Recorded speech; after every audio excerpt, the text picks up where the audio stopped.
Mi invitada de hoy es la fiscal delegada de delitos informáticos para Paraguay, Irma Llano. Buenas tardes. Buenas tardes, Marcus. Un placer estar compartiendo acá contigo, con las personas que te siguen y realmente, no sé, en lo que podamos hablar, en lo que respecta en el ámbito que trabajo desde la República del Paraguay, bueno, acá estamos. ¿Cómo terminaste entiendo, es la única unidad especializada en crímenes informáticos para Paraguay, o existen otras?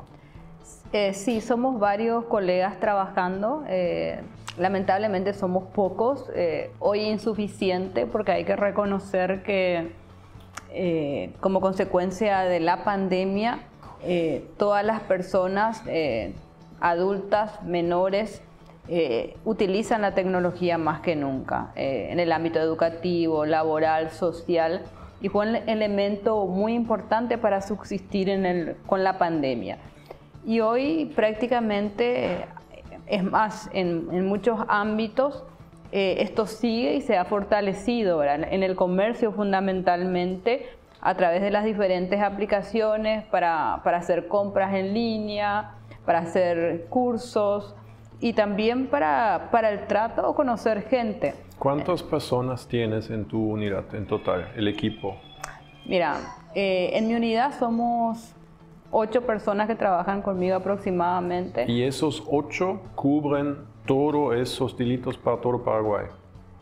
Sí, nosotros tenemos competencia a nivel nacional, pero además de yo como fiscala, hay 2 fiscales más que están y también tienen su equipo. Ajá. Y tenemos un equipo técnico de informáticos que nos respaldan a nosotros en las investigaciones. ¿Cómo llegaste haciendo eso? O sea, ¿vos eres ingeniera informática o abogada? ¿O qué se tiene que estudiar para terminar con eso? Bueno, yo soy abogada, he hecho especializaciones en el ámbito del área de evidencia digital y delitos cibernéticos a nivel nacional y fundamentalmente a nivel internacional.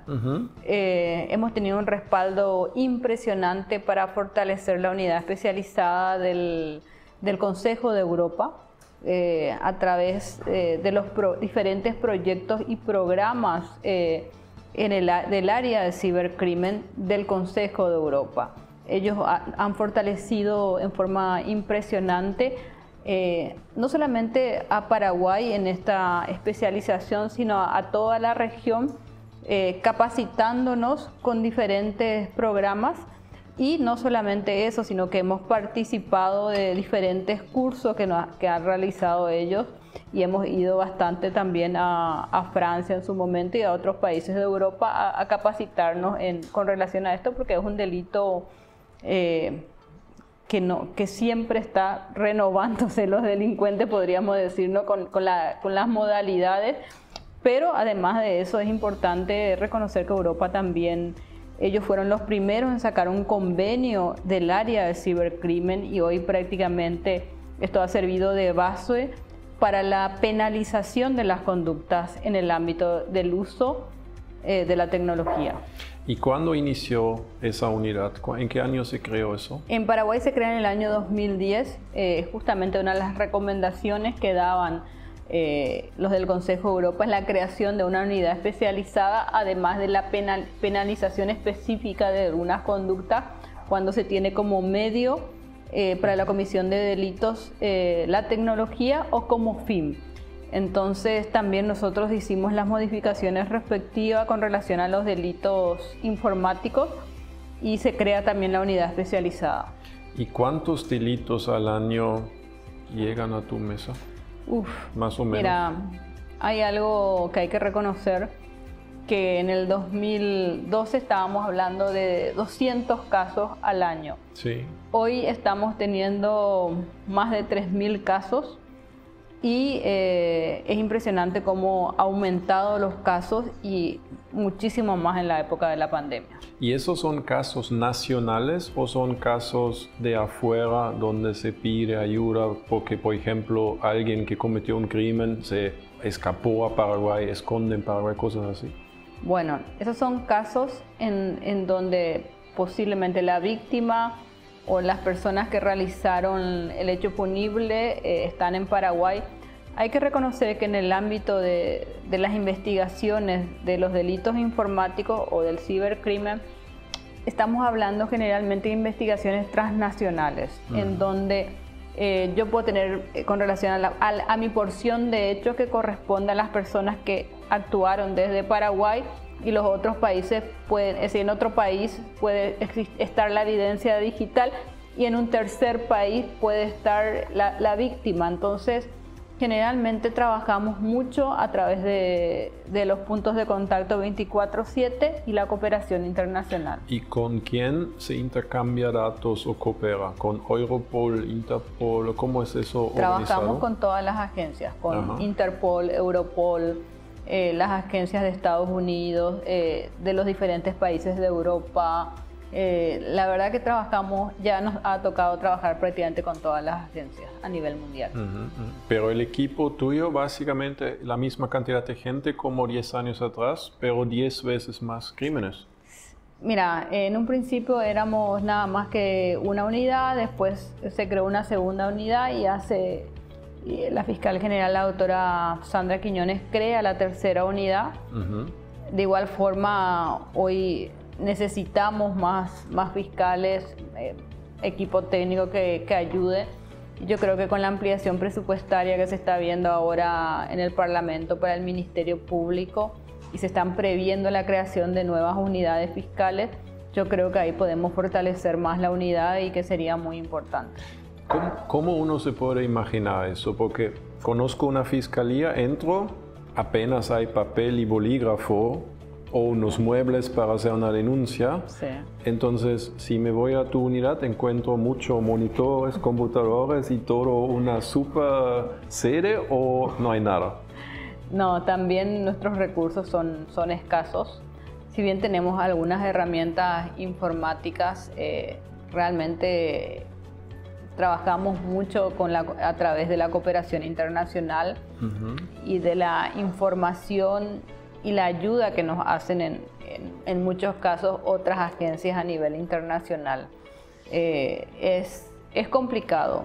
Por eso en nuestros casos últimamente también hemos tenido casos en donde hemos tenido que pedir en su momento sobreseimiento provisional, porque tenemos poquísimos peritos informáticos y no tenemos en el plazo establecido el informe de la pericia. Entonces es difícil realmente poder dar un resultado que reclama en muchos casos la ciudadanía por la falta de recursos, tanto tecnológico como humano. ¿Cuál es el crimen más causado o más orquestado? Pornografía infantil. Pornografía infantil. Sí. ¿En Paraguay o mundialmente? Nosotros en Paraguay, hoy en mi área, lo que más tenemos es pornografía infantil, y hay que destacar, ¿verdad?, que lamentablemente una de las cosas que se potenció con el uso de la tecnología es aparece el grooming, se fortalece lo que es la pornografía infantil, porque hoy en día la captación, la producción y difusión se dan a través de medios tecnológicos. Entonces es mucho más fácil hoy obtener imágenes y videos de niños o adolescentes. ¿Por qué? Porque en la mayoría de los casos ellos están sin el control de los adultos, teniendo un acceso ilimitado a Internet. Y por supuesto que ellos en su inocencia no saben diferenciar en muchos casos que están siendo víctimas, que están siendo manipulados, o en algunos casos creen que están hablando o teniendo algún tipo de relación con alguien de su edad. Sin embargo, no saben quién es realmente la persona que está del otro lado de la pantalla. Entonces, ¿son muchos casos aislados o hay así unos fuentes de material que distribuyen grandes detrás, que viene de afuera? Tenemos de todo, de todo. En la mayoría de los casos que tenemos son imágenes y videos que vienen del exterior, que se consumen en Paraguay. Lo que más tenemos es la posesión de lo que es pornografía infantil, pero también no podemos dejar de decir que también ya tenemos producción. Pero ¿cómo te enteraste eso? Porque si viene el material de otro país afuera, entonces lo que la gente mira y todo normalmente nunca llega una denuncia a tu escritorio, ¿no? Si no es algo aquí de una persona paraguaya involucrada directa. El Ministerio Público firmó un convenio con NECMET. NECMET es una ONG de Estados Unidos que desarrolló un software que puede identificar a nivel mundial material de pornografía infantil. Y esta ONG firmó convenio con todas las redes sociales. Entonces, una de las cláusulas de la mayoría de las redes sociales refieren que cuando vos utilizás tu usuario para la comisión de un hecho punible, ellos te van a reportar y te pueden bloquear tu usuario. Entonces, ellos automáticamente reportan a NECMET, NECMET reporta al Ministerio Público y nosotros analizamos cada reporte y en base a eso iniciamos una investigación. Y detrás de eso hay una cierta monetización, o sea, esa pornografía infantil es por fines de lucrar dinero también para los grupos o solamente motivado para hacer pornografía infantil? En la mayoría de los casos que nosotros tenemos son personas que consumen. No para la producción, la venta, la comercialización, en las investigaciones que nosotros, al menos en delitos informáticos, hemos llevado, no lo hemos identificado. En la mayoría de los casos son personas pervertidas que despierta su instinto sexual el consumo de este tipo de material. O sea, ¿ustedes reciben de uno de las redes sociales entonces una notificación, tal persona? Recibimos, las redes reportan a la ONG y la ONG nos reporta a nosotros a través de canales seguros, en donde generalmente ya nos remiten toda la información con relación al perfil. Pero eso suena muy, entre paréntesis, sencillo de investigar, porque te dan toda la evidencia y te dan todo y ya tienes comprobado todo y solamente falta acercarse a la persona. No es tan sencillo, porque en muchos casos la única información que tenemos es ponerle un IP. ¿No le pasan un cuenta usuario, número de teléfono con WhatsApp y todo o algo así? Y a veces no está vinculado a una línea telefónica.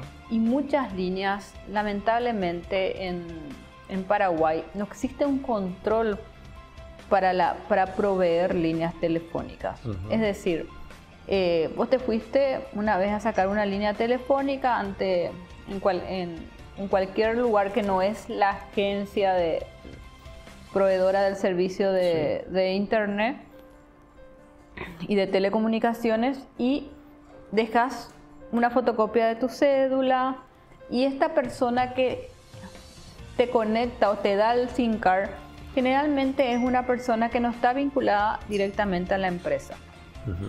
Y en muchos casos ellos, por cuestión monetaria, vuelven a utilizar tus datos personales y vuelven a darle a 10 personas más o a una misma persona diferentes números con tu identidad. Ok. Entonces, hemos tenido muchísimos casos de eso que ahora a tal punto estamos empezando a procesar a los agentes que venden los SIM card.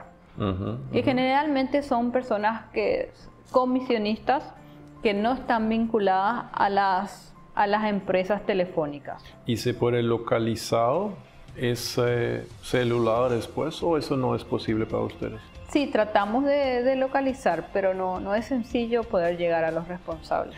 Entonces, de los 3.000 casos anuales, más o menos 1.000 son eso? No, mucho menos. Llegamos a mucha menos gente. ¿Ya? Sí, porque en muchos casos la descripción del titular tampoco es suficiente.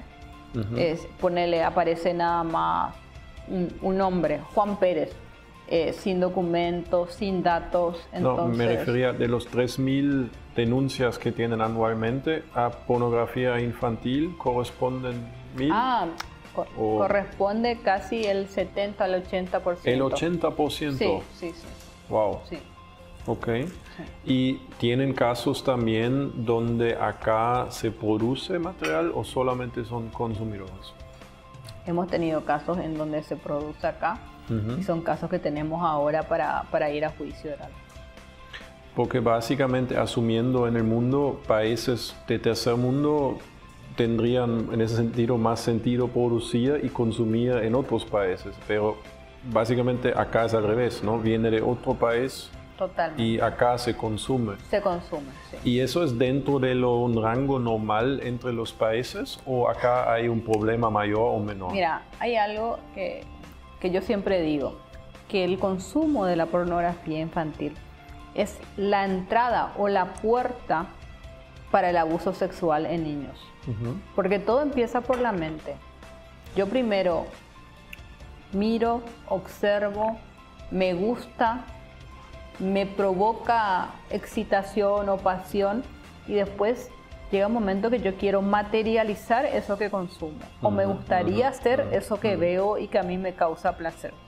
Entonces, hay que reconocer que en Paraguay es un país que tenemos muchísimos casos de abuso sexual en niños. Entonces, efectivamente, se ve reflejado ese consumo que existe de pornografía infantil en los casos de abuso sexual en niños que tenemos. ¿Y eso es algo creciendo? ¿Un problema creciendo? Sí, totalmente. Cada año peor. Totalmente. ¿Qué condena hay a eso? Y sí, tenemos varios casos, ya ha habido bastantes condenas, pero es importante destacar que la pena hasta hace poco era ínfima y recién... ¿Cuál es la pena? Y actualmente, por ejemplo, vos tenés la pena por pornografía infantil, estamos hablando de... Por la posesión estamos hablando de 3 años nada más, por ejemplo. Sí. Por la producción, difusión, estamos hablando de una expectativa de pena de 5 años. Y el agravante serían los casos de cuando estamos hablando de menores de 14 años, cuando vos tenés un rol como tutor, como es decir, progenitor, claro, y ahí hablamos de hasta 10 años.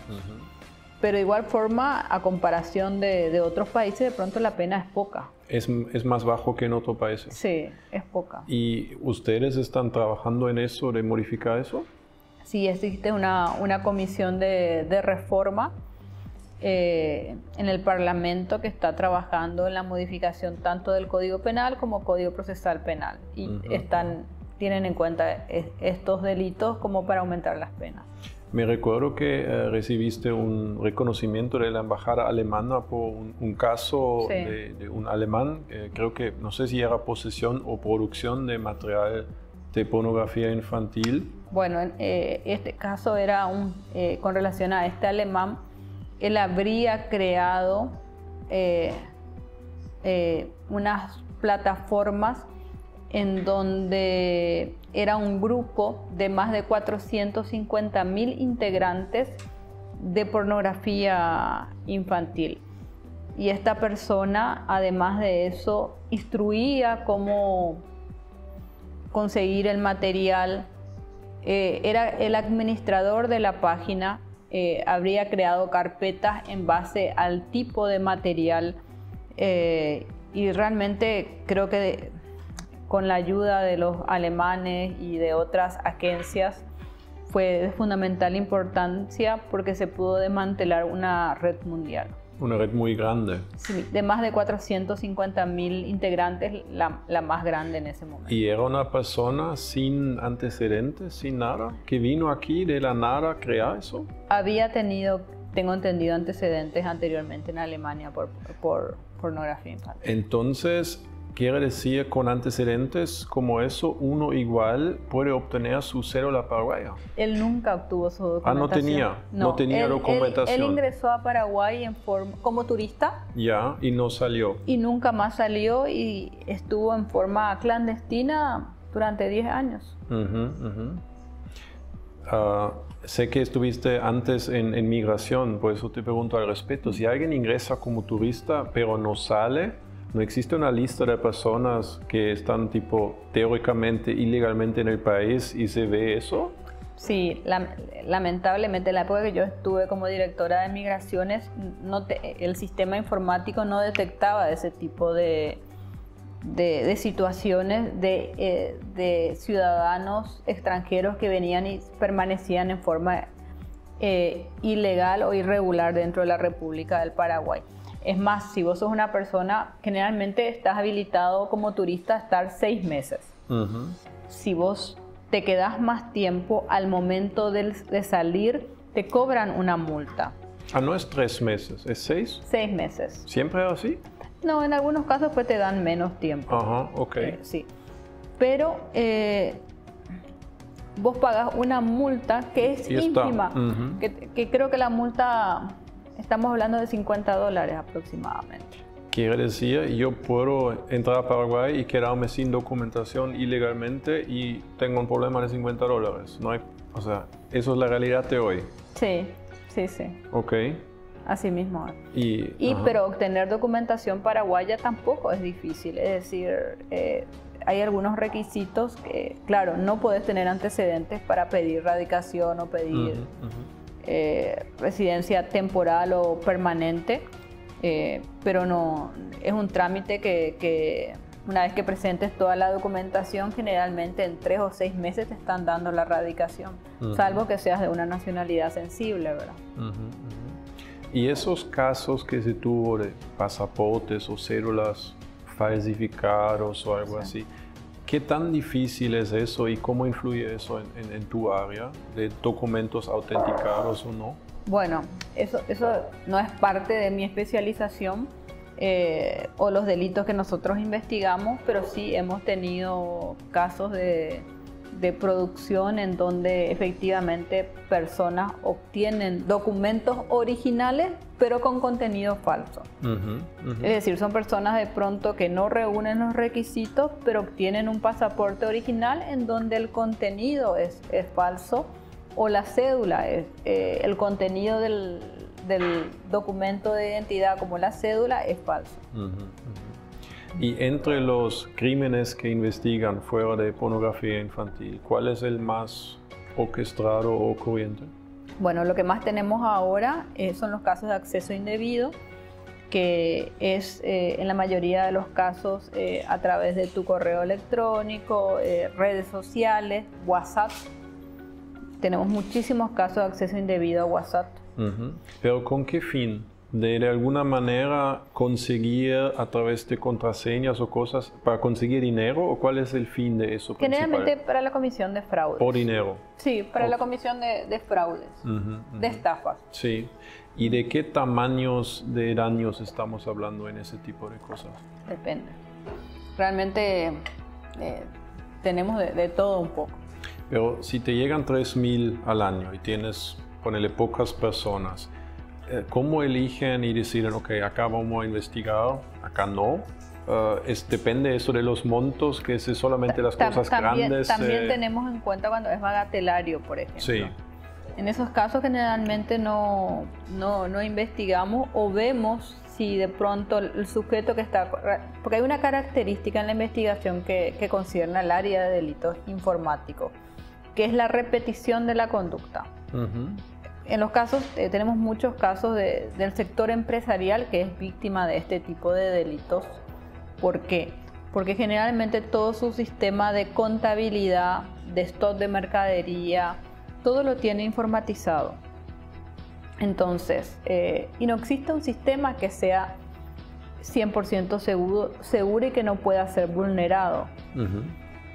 Nunca falta el empleado infiel que una vez que detecta la vulnerabilidad, realiza una vez una conducta no autorizada o indebida en perjuicio a la empresa.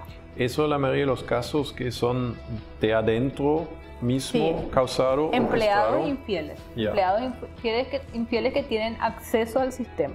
O que tienen un usuario dentro del sistema. Y empieza probando una vez. Por supuesto que no, de pronto la conducta no es detectada porque generalmente una empresa hace su auditoría informática o contable al pasar un año, cada 6, depende de la política de cada empresa.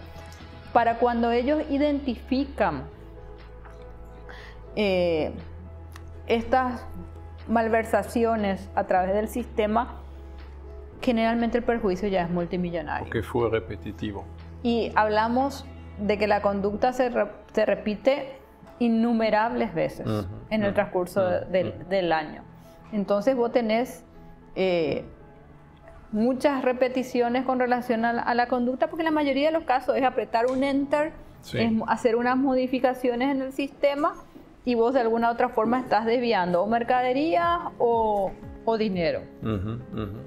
¿Y comprobar esos movimientos es difícil o es sencillo para ustedes porque hay digitalmente todo registrado? Siempre es complicado porque llegar a dar un buen resultado con relación a una investigación en donde es el sector empresarial la víctima, en muchos casos ellos no tienen protocolo, no tienen un manual de funciones. Por ejemplo, Marcus, yo te di un usuario y te entregué tu usuario, pero no te hice firmar un formulario de que yo te asigné el usuario. O si no, claro, como ya estoy realizando delitos, vengo fuera de horario, sin marcación para cometer, o me conecto remotamente. Entonces es complicado a veces tener un resultado, también por la falta de organización a veces en la empresa. Pero, como te digo, una pericia informática de pronto es uno de los elementos, uno tiene en cuenta un montón de elementos, y cuando son casos de fraude, después lleva aparejado otro tipo de conductas y otros delitos, como la producción de documentos no auténticos, ya la falsificación de documentos, además de la alteración en el sistema. Pero generalmente, ¿cómo hacen? ¿Ustedes persiguen el flujo del dinero? ¿O cómo se hace eso? Sí, perseguimos, es una investigación amplia en todos los sentidos generalmente. Yo hace poco hablé con un agente de Europol y fue muy interesante.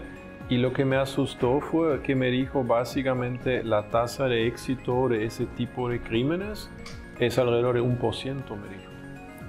Y yo pensé que iba a ser mucho más alto. Si vos en el año tienes esos casos, ¿cuántos resuelves realmente en la totalidad? ¿O hay muchos donde no se puede comprobar? La verdad que es ínfimo. Te doy un caso. Vino una señora que le vaciaron su cuenta corriente. Sí. Bueno, y a través de la app hubo un acceso indebido a su cuenta corriente. Sí. Y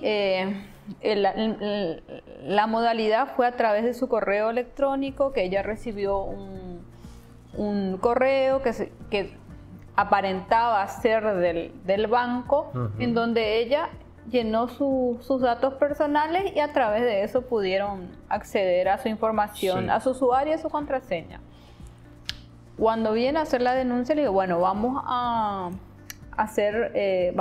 irnos a sala técnica, vamos a revisar su correo, vamos a ver desde cuál es el correo que usted recibió para identificar el encabezado, el IP y poder hacer, y me dice, no, eliminé el correo.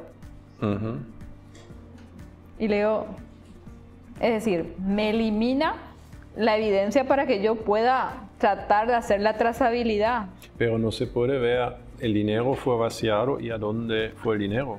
Claro, también se puede ver, pero a veces ponerle que compra directamente Bitcoin. Ok. ¿Entendés? Hace una transferencia a nivel internacional. Entonces, de pronto es más complicado. Pero, y mucha gente, por ejemplo, elimina la evidencia digital inmediatamente y eso nos perjudica en la investigación. Y a partir del momento que necesitas cruzar el país, por ejemplo, porque compra o transfiere afuera, ellos, o sea, dependes de la buena voluntad después de ellos que te dan datos o hay una cierta obligación interconectando. Hemos tenido muchos casos de estafa, ¿verdad? Por ejemplo, de empresas que hacen transacciones internacionales y que de pronto recibe un correo en donde le dicen que cambiamos la cuenta corriente y que si por favor puede hacer la nueva transferencia del país X al país Z. Y le da una nueva cuenta corriente. Bueno, y efectivamente las empresas paraguayas en muchos casos han procedido a hacer la transferencia y nosotros hemos tratado en algunos casos de recuperar el dinero, pero nunca lo pudimos hacer. Porque en la mayoría de los casos, una vez que se hace la transferencia, inmediatamente se saca ese dinero. Es decir, son organizaciones internacionales que operan en diferentes países y es muy complicado poder llegar a los responsables. Entonces, ese tipo de cosas generalmente son orquestados desde afuera y las víctimas están aquí. Así mismo. Por ejemplo, hemos descubierto que el correo venía de China o de Rusia. Entonces nosotros con China no tenemos relaciones diplomáticas, entonces es muy complicado y tampoco existe un retorno cuando vos pedís cooperación a esos países. No, me sorprende que es tan sencillo, porque si quiero hacer una transferencia al exterior, pues normalmente el banco no te deja, te pide documentación y todo, pero ellos ingresan y pueden vaciar la cuenta, al parecer. ¿Que acá no hay ese filtro? No, lo que pasa es que generalmente ellos asumen la identidad en muchos casos de la propia víctima. Hemos tenido casos así, ¿verdad? Que le escribían al banco haciéndose pasar por la víctima con un correo y decía, como en mi caso, mi correo era irmayano@hotmail y agarraba y el criminal le ponía irma.llano@hotmail. Y por supuesto, de pronto el oficial de cuenta, cuando veía el correo, pensaba que efectivamente estaba... Ahí responde. Sí, que consideraba que era el cliente el que le estaba solicitando que apruebe esa transacción, mientras que era el delincuente. Y una vez tuvimos así un caso que se vació más de $200.000. Pero esos son entonces muchas transferencias pequeñas o una grande. Una grande. Y no existe, porque normalmente hay una doble autentificación, ¿no? Yo tengo un token digital o alguna cosa así. Bueno, actualmente de pronto existe eso. Yo te hablo de... de antes, ya. De antes. Ok. Sí. Y hay casos, como se ve a veces en otros lados leyendo en los diarios, que hay empresas que se le bloquea todo y se le pide un pago para liberar otra vez su sistema y eso. Ransomware. Sí. Bueno, con relación a eso, lamentablemente hasta ahora no tenemos una solución con relación a eso. Es decir, nosotros en Paraguay no tenemos la tecnología para poder desbloquear cuando se da este tipo de situaciones. Es más, ha habido casos de empresas que han decidido pagar y en algunos casos han recuperado en parte y en algunos otros no le han devuelto la información. Eso también ocurre. Sí. Pero siempre, o sea, dentro del país hablando, entre las personas también existen, o sea, esos son todos casos donde víctimas hay aquí, pero orquestado de afuera. Totalmente. La gran parte es así. Así mismo. Ok. ¿Y dentro del país mismo? Mira, los casos que tuvimos de ransomware eran todos del extranjero el ataque. ¿Y sentís a veces en ese tipo de casos también influencias políticas o que te dicen investiga aquí o acá no o algo así, o te dejan libremente trabajar? Nunca al menos en el ámbito que yo estoy, la verdad que nunca he tenido ese tipo de pedidos y más todavía en aquellos que sean con relación a los niños y adolescentes como víctimas. Yo creo que esto es un delito con la cual todos se solidarizan y todos somos de alguna forma o padres o tíos o tenemos un sobrino y nunca nadie, al menos a lo que respecta con relación a mi trabajo, jamás ningún tipo de pedido. ¿Y qué puede hacer el usuario que ve ese video? O sea, ¿qué son las cosas básicas para tener en cuenta para prever todas esas cosas? Denunciar. ¿Denunciar? Denunciar. No, sí, si ocurre algo. Pero, ¿qué puedo hacer para evitar que me pase? ¿Cuál de los delitos? Y de todos de esos. O sea, por ejemplo, de alguien hackea la cuenta, esos correos, ¿hay algo Bueno, como reconocer? Tenés que tener primero el doble factor de seguridad. Doble Eso, factor de seguridad sí. en todo lado. En todas ¿Con las eso se puede completamente impedir eso? Claro, yo por ejemplo mi correo tengo doble factor de seguridad, tengo otro correo alternativo en caso de que suceda algo. Además de eso, en este otro correo alternativo, cada vez que se va a abrir en otro dispositivo, que es el que no tengo habilitado diariamente o abierto, me comunica y debo autorizar. Es decir, yo tomo todas las medidas como para evitar ser víctima. Y además de eso es muy importante mirar siempre el encabezado de un correo que estás recibiendo. Por ejemplo, lo mismo también no abrir archivos, ni tampoco videos ni fotografías a tu perfil que te escriban de WhatsApp o de otra aplicación que vos no conozcas. Si abro en WhatsApp, porque por ejemplo me llega un mensaje y no se ve la foto porque falta cargar, entonces tocas, pero no sabes qué va a hacer. Claro, o un link en donde te redirecciona y dónde te está llevando. Entonces siempre hay que, y fundamentalmente prestar mucha atención cuando alguien que es un contacto, un amigo, un familiar, que a través de alguna de las aplicaciones o de redes sociales te está pidiendo dinero en forma urgente. Yo creo que ese es el momento en que vos por otra vía debes llamarle por teléfono o a través de otra manera tratar de corroborar eso. Que realmente es la persona. Sí, y como empresario diría que al hacer transacciones internacionales, si recibes un correo en el cual te cambia la cuenta bancaria con la cual vos siempre comercializaste, es muy importante a través de otra vía que no sea ese correo electrónico ni tu cuenta que estás utilizando, consultar a través de una llamada telefónica. ¿Por qué? Porque a veces puede ser tu computadora que sea la que esté comprometida o la computadora del cliente, digamos. Entonces, pero al no saber cuál es la que está comprometida, te pueden interceptar. Entonces, es muy importante llamar a la línea baja, llamar por celular, llamarle directamente a la persona, es decir, tener otras vías de confirmación para el tema de transferencias. ¿Y esos programas de antivirus, por ejemplo, me protegen o es puro marketeo que me venden algo? Claro que te protegen. Ayuda. Sí, hay que tener eso. Hay que tener, mira, todo lo que signifique invertir siempre en ciberseguridad es muy importante. Es muy importante. Y siguen creciendo generalmente los temas, ¿no? O los problemas al respecto.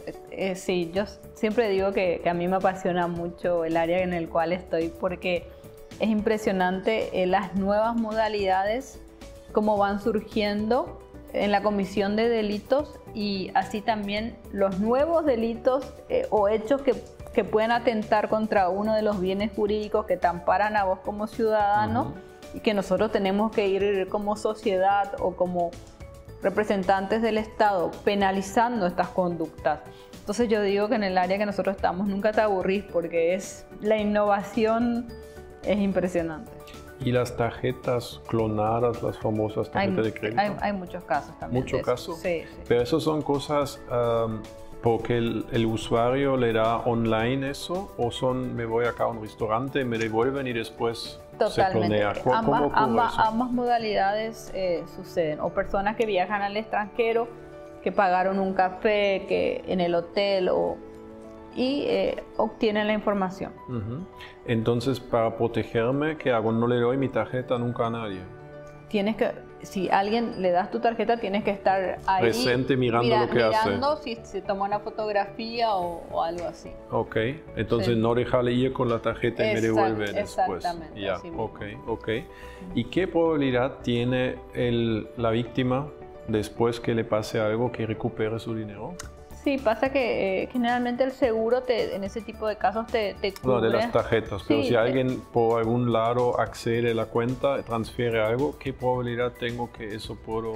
Depende, justamente hace poco tuvimos una reunión con la SOBAN acá, que es la Asociación de Banqueros, porque estamos teniendo muchos casos de acceso indebido a las cuentas corrientes, y le preguntamos cuál era el parámetro para que en algunos casos cubra el seguro y otros no.